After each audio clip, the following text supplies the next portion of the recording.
Magandang umaga po mga kababayan. Diyos ko Lord, eto na si Dilima.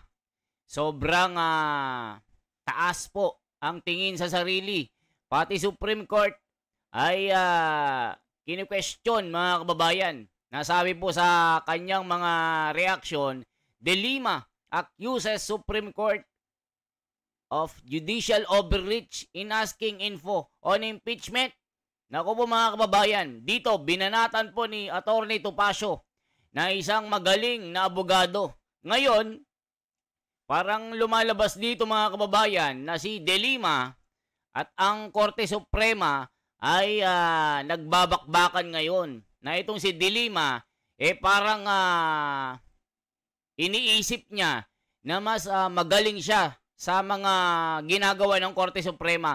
Ngayon po, pakinggan po natin itong reaction ni Atty. Topacio. Paano niya pinabagsak ito mga kababayan? Ang galing ni Atty. Topacio mga kababayan. Eto na po. Para kayo na ang bahalang humusga dito. Etong si Manang Laila, dumali na naman eh. Hindi bali kung tama lagi yung basa niya sa batas. Sa lahat ng nakikita ko ay puro mali yung ginawa niya. Ay, huwag ka na kasing magpunwari na ikaw ay legal luminary. Binira ni Atty. Topacio si Dilima matapos nitong questionin ang utos ng Korte Suprema na ipatawag ang mga kongresistang pumirma sa impeachment laban kay VP Sara. Ang impression ko, again, with due respect to the Supreme Court, na sobrang naman ata. Pwede hindi naman mag-question nito. Yung para bang meron na siyang, it has the hallmarks of what we call judicial overreach. Hindi kaya sumobra yung pakikialam ng Korte Suprema doon sa proseso ng impeachment na nanggaling sa House of Representatives. Ang Lunes ay nagbumanat na naman ng kengkoy si dating senador at dating bilanggo. At ngayon ay congressman at proud member ng prosecution panel. Bumanat na naman tong si Laila na tinutulig sana naman ng Korte Suprema. Ay, grabe. Ano ba naman yan? Sabi niya, overreach daw, pagmamalabis daw, yung ginagawa ng Korte Suprema na humihingi ng impormasyon sa House tungkol doon sa proceedings doon sa impeachment.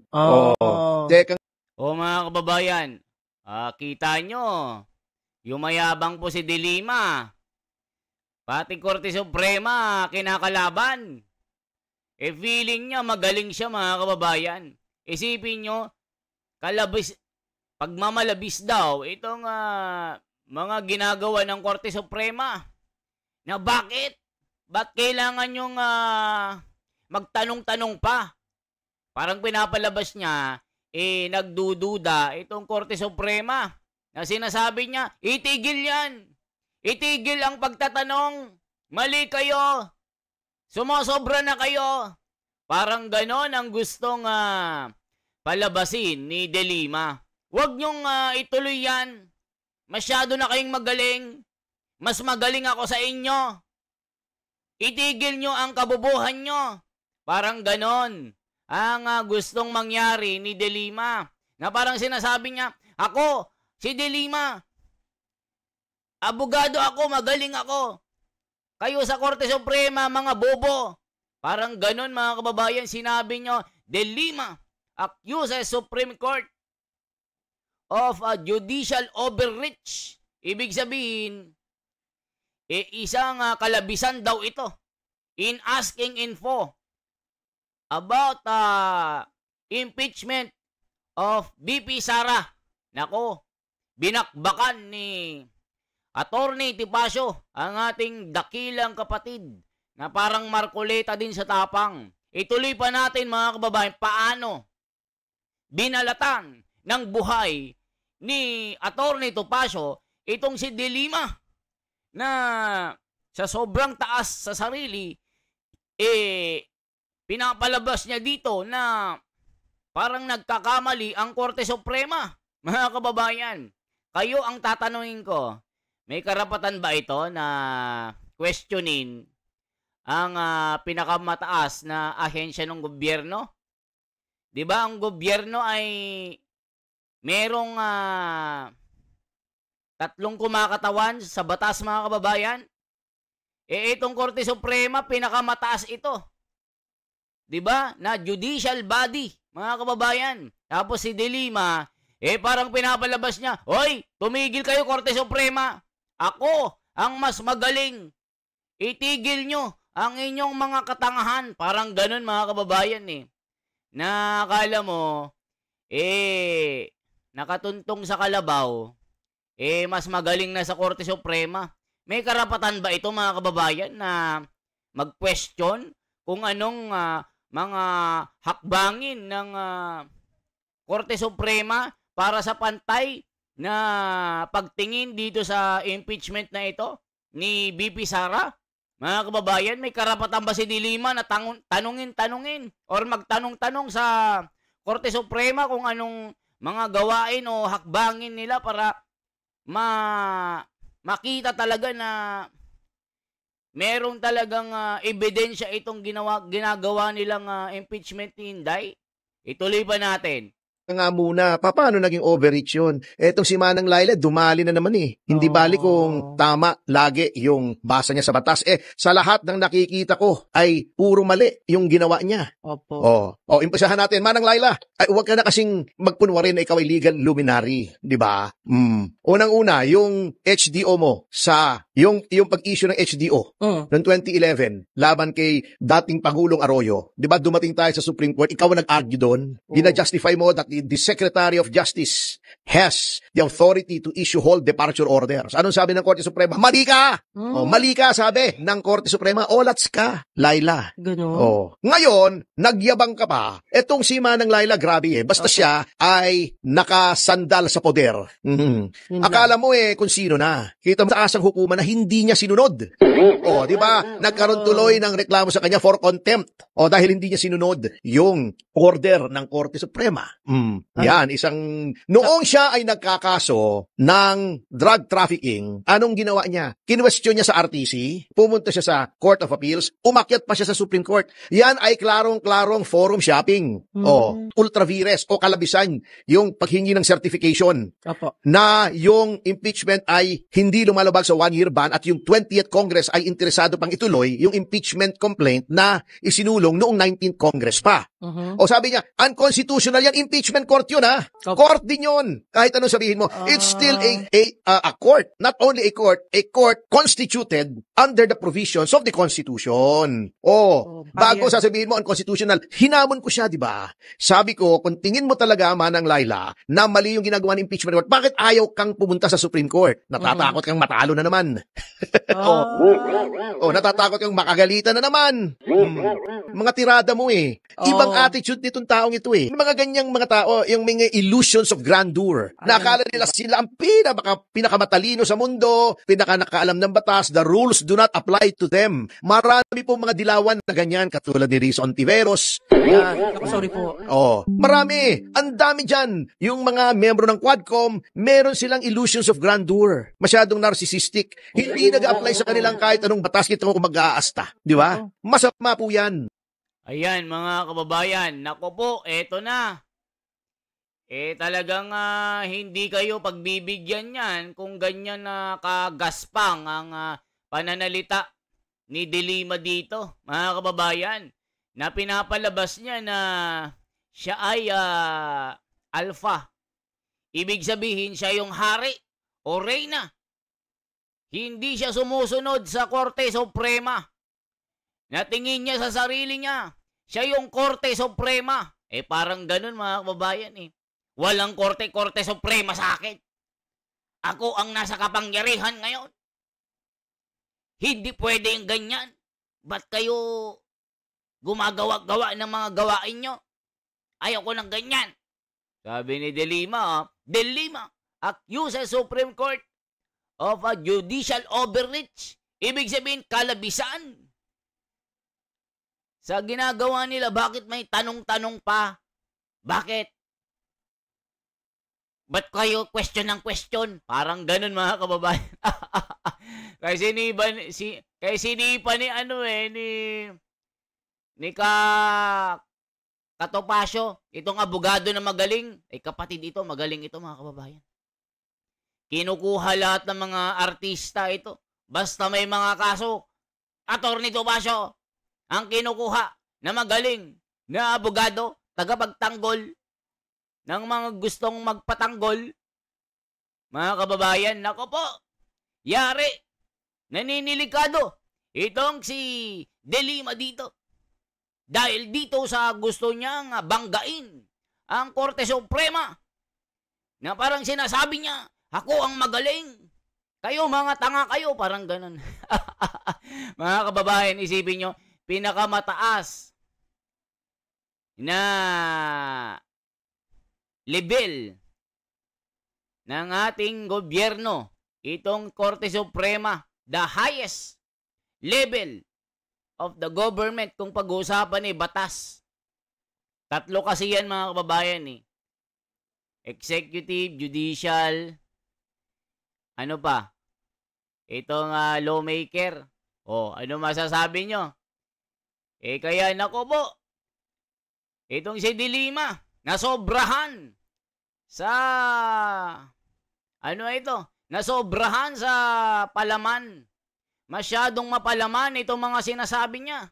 Masyadong marikado ang bibig. Kaya tignan nyo,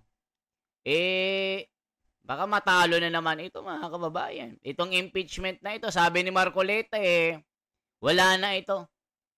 Inilibing ko na sa Taal Volcano ito. Doon mismo, sa bunganga at bungad ng bulkan na pumuputok. Nako po, mga kababayan, kay biniran ni Atty. Topacio. Kasi masyadong masyadong mataas ang kanyang tingin sa kanyang sarili. Kaya mga kababayan, tuloy pa natin. Masama po yan. Pagka sumobra po yan mga kasama, mga kaibigan natin sa gobyerno na narcissistic, mental health problem po yan. In other words, baka lumalabas na nasisiraan na po kayo ng ulo. Hindi ko sinasabing si Laila. Although may mga times yata, base doon sa mga nakuha naming mga ebidensya sa house, medyo nasirang ulo niya sa pag-ibig. Nako po, mga kababayan. Bakit ang hindi tingnan ni Laila kung talagang constitutionalist siya? Yung bilis noong pagkapasa ng impeachment na hindi naman naintindihan ng mga miyembro ng House, 'di ba? Nagkikwento si Kadan Marcoleta. Biniro daw niya yung isang kasama niya sa House. Sabi niya, "Yung ba 32 pages na yan ay nabasa mo sa loob ng 30 minutos kasi 30 minutos lang pumirma na Nabasa mo ba yan? That is a legal document. May mga legal terms yan na baka noon mo lang nakita. At wala silang time mag-Google katulad ni Dan Fernandez. Yung ba nabasa mo, sabi niya, hindi nga. Inamin sa kanya. Sabi niya, isasuggest ko, gawin kang witness doon sa impeachment trial na hindi mo naintindihan. Sabi niya, wag na bang ganun? Kung hindi nila naintindihan at hindi sila kumbinsido doon sa nabasa nila na impeachment, hindi nila nasa yun. Ako pupusta. Karamihan doon sa pumirma. Iba ang motibo kung bakit sila pumirma. At inamin na ni Toby Chanco, di ba? Anong inamin? Binigyan ng kwarta. Ayun na, yun naman pala. Kaya pala tinatamad na basahin itong article of impeachment na ito na napakakapal. Mas makapal pa sa kilay ko mga kababayan. Meron palang may kwarta pala na involved. Ay matindi mga kababayan. O sinabihan pa nito Topacio, ako nababaliw na itong si De Lima. Pero hindi niya intentional na sinasabing baliw ito. Kumbaga, narcissism. Parang pagmamalabis din sa pagtitiwala sa sarili na parang sinasabi niya, ay tanga ang Supreme Court, bobo kayo dyan, parang ganun. Bakit ba naman question mo, Manang De Lima? Hindi ako abogado pero you don't have the rights to question the Supreme Court. Di ba mga kababayan, you don't have the right, even a tiny right. You don't have to question the Supreme Court. Di ba mga kababayan? Kaya na jolback ka ni Atty. Topacio di ba nakwento ni Kadante Marcoleta itong mga sa mga congressman na pumirma dito sa impeachment na gagawing star witness dito sa impeachment. Sabi, wag naman po, parang awa nyo na, kinakabahan na. Di ba pumirma ka at nabasa mo itong ikwento mo lang kung paano yung pagkaka-interpret mo. Hindi nila binasa kasi nga merong involved na kwarta. Yan ang sinabi ni ni Toby Chanco at ni Topacio. Di ba? Ay, hindi nigyan ng kulta eh. Alay, Ay, bayad kaya pa po eh. nagsipirma ang mga luko. Allah, guys. Na nila Oh. na impeachment, hindi nila binasa yun. Ako pupusta. Ah. Karamihan doon sa pumirma. Iba ang motibo kung bakit sila pumirma. Minadali. At inamin na ni Toby Chanko, di ba? Oh, Anong inamin? binigyan ng kwarta. Ala. Oo. Alay, Ay, hindi nigyan ng Ayan kulta eh. Alay, Ay, bayad kaya pa po eh. nagsipirma ang Alay. mga luko. Allah, guys. Maaaring sila naman talagang catch the blessing lang naman. Tama naman, pag binigyan ka, tanggapin mo. Oh, hindi tama Oo. yun, bribery yun. Bibigyan ka in connection with your official duties. Mali Teka yun. muna. Yung pag-official duty, Ay, mali official yun. duty nila yung pagpirma eh. Yun. Discretion nila yun eh. Tama, oh. tama ka dun, tama. Di ba yun ang sinasabi ni Ambassador Tiglao labang kay Congressman Frasco? Umamin Oo daw nga na. pala. Kaya ako Opo. tumanggap ng pera ay nung AKAP, etc. para sa mga projects. O, sabi ni Bobby Tiglao, bribery yan. Nagsasabi ng totoo yung tao, dinimanda siya. Ganun ang trend po ngayon. Pagka kayo ay nagsasabi ng totoo, ay ididimanda kayo. Delikado. Kasi gusto nila, tumahimik kayo, gusto nila matakot kayo. Natatawa pa nga ako kay Risa nung dinimanda, yung ididimanda daw ako. Opo. Hindi kami, we are not afraid. Sino ba nagsasabi sa'yo afraid ka? Oh, I'm also not afraid, kaya nga hinamon kita eh. Oh, pambihira ka naman oh. Dapat hindi daw siya natatakot, kami matakot. Hindi nga kami natatakot, Ma'am Risa eh. 'Di ba ako nga nagsabing demanda mo ako. Oh, meron bang ganun takot na naghamon? Kayo naman may pinagluloko niya. Ito rin si Sorry naman. Laila, paano magkakaroon, paano ma-implement o masasapatupat ng Korte Suprema yung power niya under the expanded judicial power ng Korte Suprema at yung constitutional duty niya to provide a check and balance under a tripartite system of government kung hindi mo papayagan na ito ay kumuha ng information, sabi ni Attorney Torion, Ayun with pala. whom I agree. Opo. O hindi lang po ako nagsasabi niyan. Isang magaling na abogado pa ang nagsasabi. Oh. Pambihira naman itong mga taong ito eh. Ala, siya. Basta, alam mo, medyo panic mode na sila, tingin ko. Kaya kung ano-ano na sinasabi nila, di ba? Kaya nga, yung sinasabi natin na hindi nabasa, kaya sinabi siguro Mali na ni yun. Senator Yung pala, Subiri that it is a witch hunt. Ah, Ako nagalit Ayun. sila. Witch hunt? Bakit witch hunt? pala. Hindi O mga kababayan, isa pa lang ito, witch hunt ito. Kita nyo mga abogado nang nagsasabi. Dito sa sinabi ni Subiri, talagang isang paglupig at pagka-demolition na job ito. Ibig sabihin, meron talagang planado, planchado, ganado. Di ba mga kababayan? Tinudo-tudo. Para mag-rhyme. O, di ba mga kababayan? Talagang witch hunt. Ibig sabihin, planado mula umpisa hanggang dulo. Gustong may madedu. Mga kababayan, di ba? O, sila nang nagsasabi nagre-react lang po tayo dito. We're just reacting to the video, mga kababayan. Grabe naman, De Lima accuses Supreme Court of judicial overreach in asking info on impeachment. Matindi mga, parang sumusobra na kayo. Mas magaling ako sa inyo. Tumigil kayo, itigil nyo at itikom ang bibig nyo. I-zipper nyo yan. Bakit kayo tanong ng tanong, daming question, itigil yan ang bibig, itigil. Parang gano'n ang gusto ni Madam De Lima. Mas magaling ako sa inyo. Parang gano'n ang gusto niyang palabasin. Na parang mas powerful siya dito sa ginagawang hakbang ng Korte Suprema. Parang gustong pigilan ni De Lima itong expanded judicial power to question the part of the Congress na pinasa itong impeachment na ito na in order to para dumiretso na itong kaso na ito, parang kumuha itong Supreme Court ng ng pantay-pantay na parang due process talaga. Due process of law. No person shall be deprived of life, liberty, or property without the due process of law, nor shall be denied the equal protection of the laws. Yan ang tinatawag na due process. Pantay na pagtingin, pantay na pagbibigay ng batas sa taong inaakusahan o talagang binibintangan na gumawa ng ganitong mga kaso. para mapantay-pantay ito, tinitingnan ng Korte Suprema na wala talagang biases dito. Yan ang sinasabi ni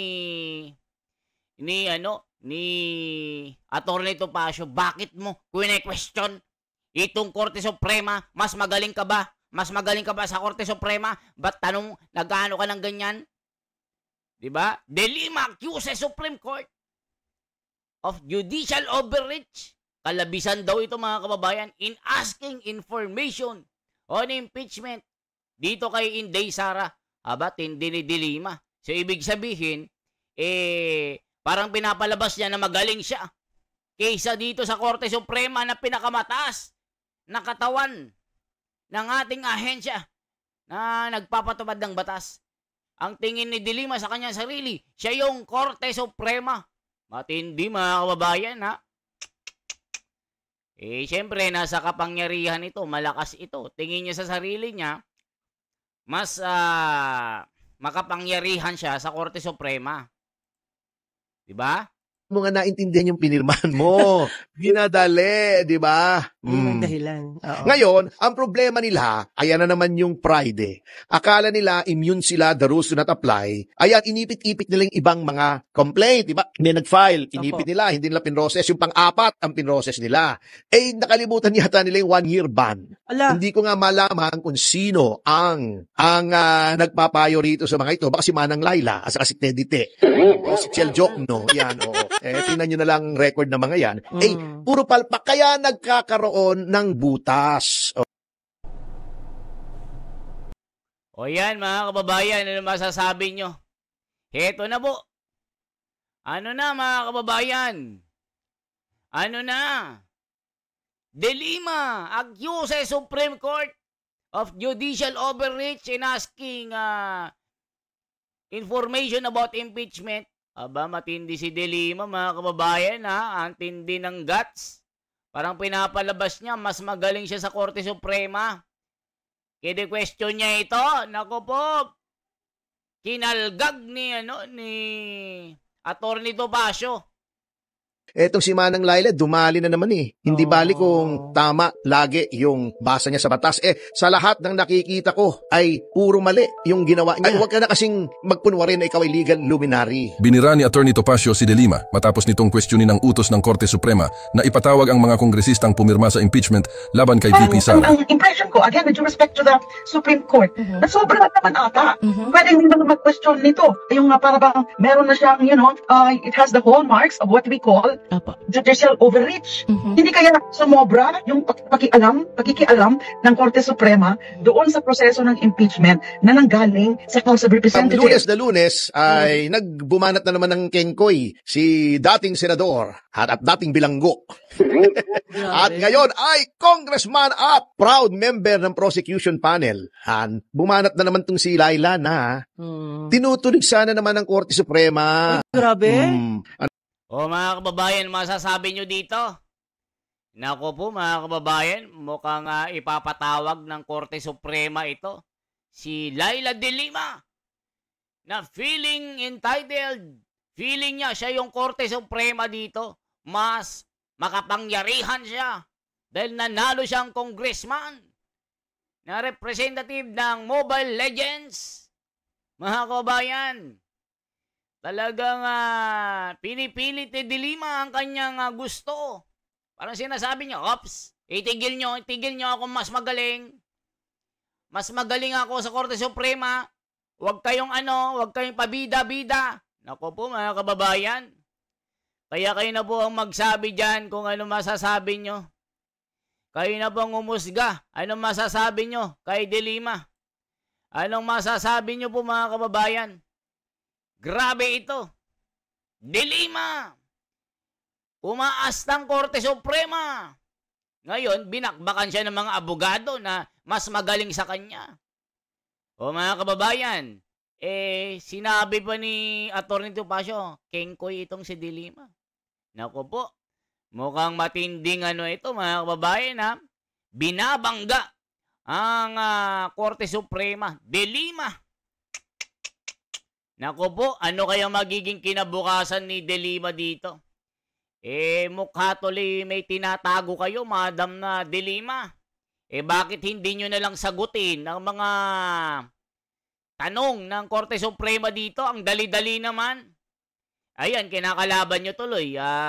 Parang pinapakita nyo, mas magaling kayo sa mga ginagawang hakbang ng Korte Suprema dito.